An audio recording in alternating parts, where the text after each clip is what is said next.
Hello friends, कैसे हैं आप सब। फॉरएवर स्टोरी में आप लोगों का स्वागत है। पिछले पार्ट में आप लोगों ने सुना कि मोना की मम्मी उसको मार्केट लेके जाती हैं और वहाँ उससे कहते हैं कि तुम्हें जो भी लेना है वो तुम अपने लिए ले लो, और ख़ुद जो है घर के लिए कुछ सामान वगैरह ख़रीदने लगती हैं।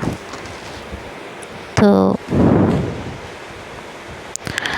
वहाँ से सामान वगैरह ख़रीद के वापस घर आती हैं, बाज़ार का काम निपटा के, और घर में सारे सामान इधर उधर रखने लगती हैं और मोना से इधर उधर की कुछ बातें करती हैं। फिर उससे हिसाब किताब करवाने लगती हैं। उसके बाद कुछ रुपए देते हुए मोना से कहती हैं, ये लो तुम्हारी जेब खर्ची, पॉकेट मनी। मोना उन्हें एकदम हैरानी से देखती है और तो वो कहती हैं कि ऐसे क्या देख रही हो। नहीं कुछ नहीं, आप तो पैसे नहीं देती थी ना, जब भी मांगो तो कहती थी जाओ पापा से ले लो, तो अब आप दे रहे हो, बस इसलिए सोच रही थी बस।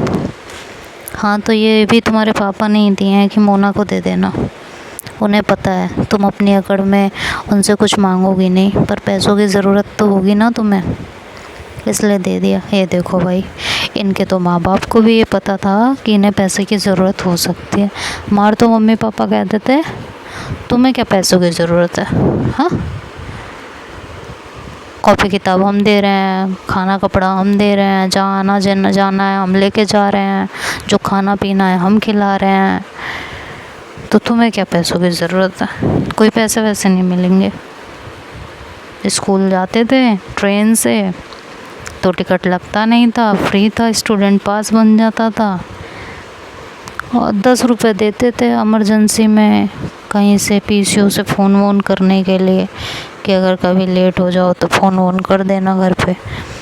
तो 10 रुपये हमें मात्र मिलते थे, वो भी अगर फ़ोन नहीं किया महीने भर तो वो भी संभाल के रखने पड़ते थे, क्योंकि महीने के एंड में अगर मम्मी कहते थे 10 रुपये दिए थे ना, कहाँ है वो, खर्च कर दिए, कहाँ खर्च किए हैं भाई। इसलिए वो 10 रुपये भी हमारे ऐसे ही संभाल के रखे जाते थे। अगले महीने वो वही 10 रुपये हमारी पॉकेट मनी बन जाती थी। यहाँ मोना के मम्मी पापा को देखो, ज़रूरत तो होगी ना पैसों की। अरे इन माँ बाप ही तो बिगाड़ते हैं बच्चों को, सही बात है। हाँ वो दिन भी क्या दिन थे, ऐसा लगता है फिर से बच्चे बन जाएं यार। बचपन में स्कूल में थे तो कहते थे कॉलेज जाएंगे ना, कॉलेज जाएंगे तब मज़ा आएगा, तब मज़ा आएगा, ऐसा कई लोगों ने कहा होगा जो स्टोरी सुन रहा है। कॉलेज में पहुँचे तो लगा यार ये पढ़ाई ख़त्म हो जाए ना तब सही है, जब सब नौकरी करेंगे ना, जब अपने हाथ में पैसा आएगा तब मज़ा आएगा। नौकरी भी करने लगे।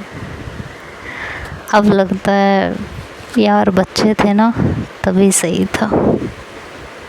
स्कूल की पढ़ाई की टेंशन, दोस्तों का टिफ़िन चुरा के खाना, टीचर्स की डांट, क्लास अटेंड ना करने पे बैग उठा के प्रिंसिपल ऑफिस में पहुंचा देना, और डरते हुए प्रिंसिपल ऑफिस से जाके अपना बैग किसी तरह वापस लेके आना। क्या यादें होती हैं, दोस्तों के लिए कुछ भी कर जाना, वो लाइफ, मम्मी पापा की डांट, कार्टून्स देखना। ऐसा लगता है फिर से वही ज़िंदगी आ जाए। अब तो जिम्मेदारियों के बोझ ने दबा दिया। खैर चलिए स्टोरी में आगे चलते हैं।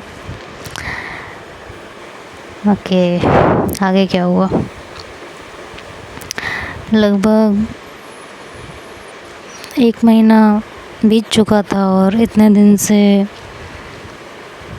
घर में बहुत शांति थी। मोना पर घर से भाग जाने का कोई फितूर नहीं चढ़ा था इन 1 महीने में। शीतल को भी वो ये दिन 1 महीने जो है बड़े सुकून से कटे थे। लेकिन कहते हैं ना, सुकून और सुख आखिर कब तक। दुख तो एक दिन दस्तक देगा ही ना। और वो दिन आ चुका था। शादी की लगभग फाइनल हो चुकी थी। जो रिश्ता देखा था वो उसके पापा को पसंद आ चुका था और लगभग फाइनल हो गया था। बस लड़के वालों का लड़की को देखना बाकी रह गया था। हाँ, वो भी सिर्फ इसलिए बाकी था क्योंकि पिछले दिनों लड़का शहर में नहीं था, इसलिए देखना नहीं हो पाया था। अब मोना के पापा ने घर में बताते हुए कहा कि लड़का आ चुका है और अब हम सब लोग उससे मिलने वाले हैं। और हाँ मोना, तुम्हें 3 दिन पहले बता रहा हूँ, तैयार रहना, ठीक है? और तुम्हारी मुझे कोई ना नहीं सुननी है, समझे? ये याद रखना।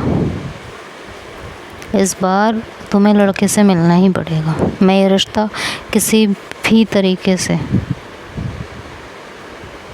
हाथ से नहीं जाने दूंगा।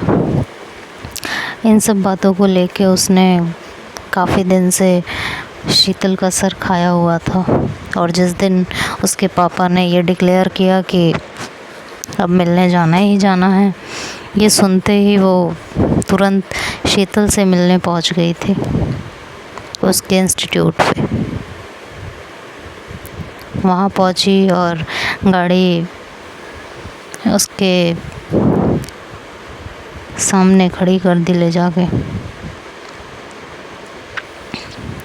इतने दिनों से जब मिलने जुलने की बातें चल रही थी तो वो डेली इस 1 महीने के बीच में, जब मतलब 1 महीना बीतने के हुआ और 8-10 दिन रह गए और मिलने वाली बात स्टार्ट हुई कि लड़का आ चुका है और अब मिलने जाना पड़ेगा किसी भी दिन। तो उस दिन से मोना का डेली रूटीन हो चुका था।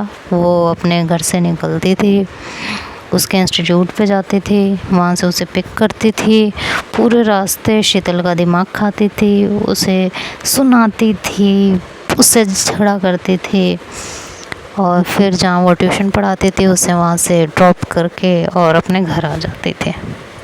ये उसका रूटीन चल रहा था।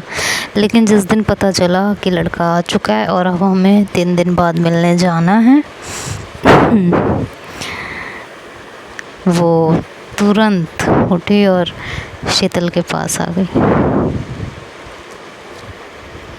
हालांकि इन दिनों उसका भाग जाने का बहुत बार मन हुआ था, लेकिन उसने खुद ही अपने कदम पीछे खींच लिए थे क्योंकि वो ये समझ चुकी थी और पिछले महीने की ज़िंदगी जी चुकी थी बिना पैसों की। तो बिना पैसों की ज़िंदगी क्या होती है ये उसे अच्छे से पता था। खैर,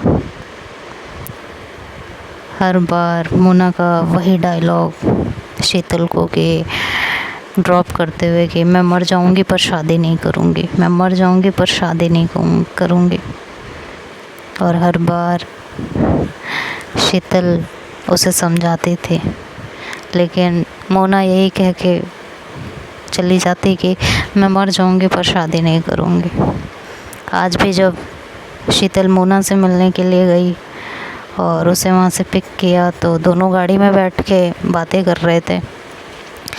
तो मोना ने कहा कि मैं ये शादी नहीं कर सकती हूँ। यार मोना, क्या है, मैं तुम्हें कितनी बार समझाऊँ एक ही बात, मुझे बताओ। देखो शीतल, मैं मर जाऊँगी लेकिन शादी नहीं करूँगी, समझ में आया ना? अच्छा, जब तुमने मरने का पूरा मन बना ही लिया है तो शादी करके देख लो, शादी करके मरना, है ना? तुम्हारी ये रोज़ रोज़ की मरने वाली बात सुनकर ना उकता चुकी हूँ मैं। उसकी ये बात सुनकर मोना कुछ पल उसे देखती रही और फिर बोलेगी, तुम्हें कोई फ़र्क नहीं पड़ता ना मेरे मरने या जीने से?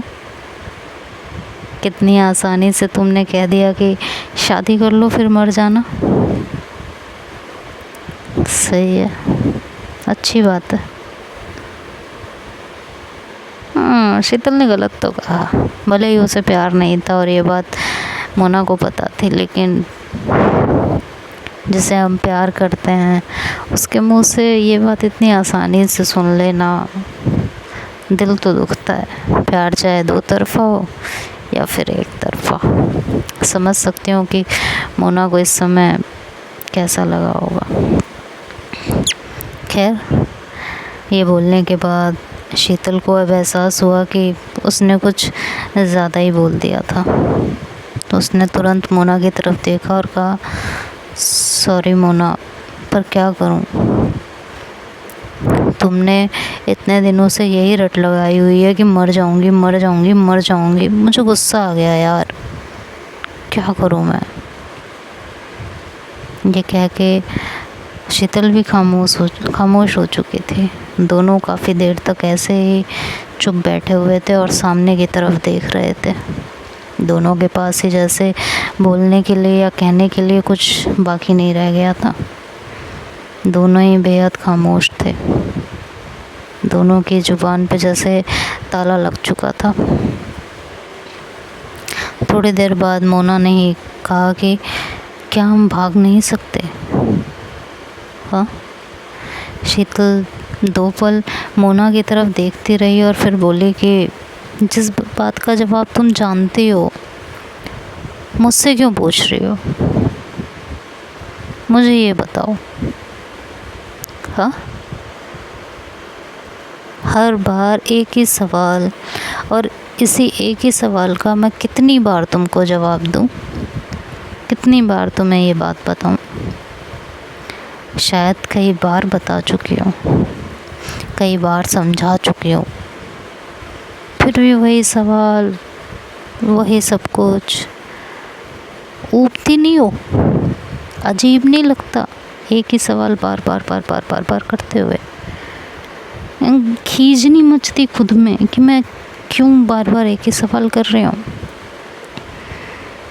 बोलो, अजीब तो लगता होगा ना कि क्या यार, रोज रोज एक ही बात एक ही बात। जब तुम्हें इस सवाल का जवाब अच्छे से पता है तो बार बार मुझसे क्यों पूछती हो मोना?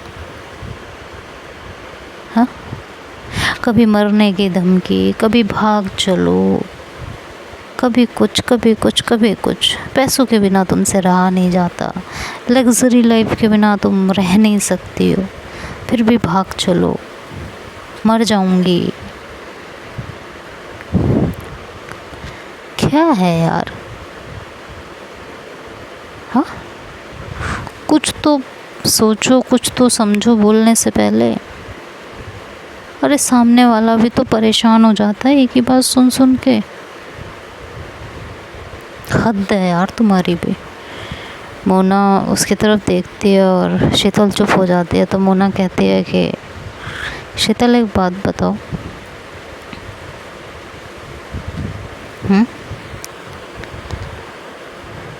मुझे एक बात बताओगी अच्छे से?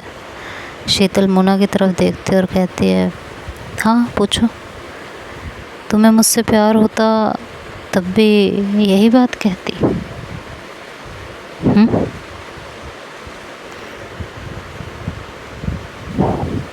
शीतल चुप हो गई थी और मोना को थोड़ी देर तक ऐसे ही देखती रही। फिर उसने अपना सर नीचे कर लिया।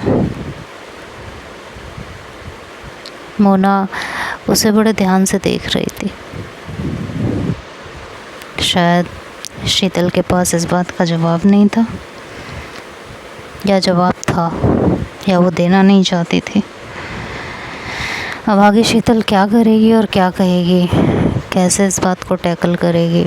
मोना ने सवाल ही ऐसा किया है कि अगर शीतल को मोना से प्यार होता तब भी वो यही कहती, तब भी उसे भागने से रोकती। तो देखते हैं अब आगे क्या होगा, ये नेक्स्ट पार्ट में सुनेंगे। तब तक के लिए बाय बाय, टेक केयर।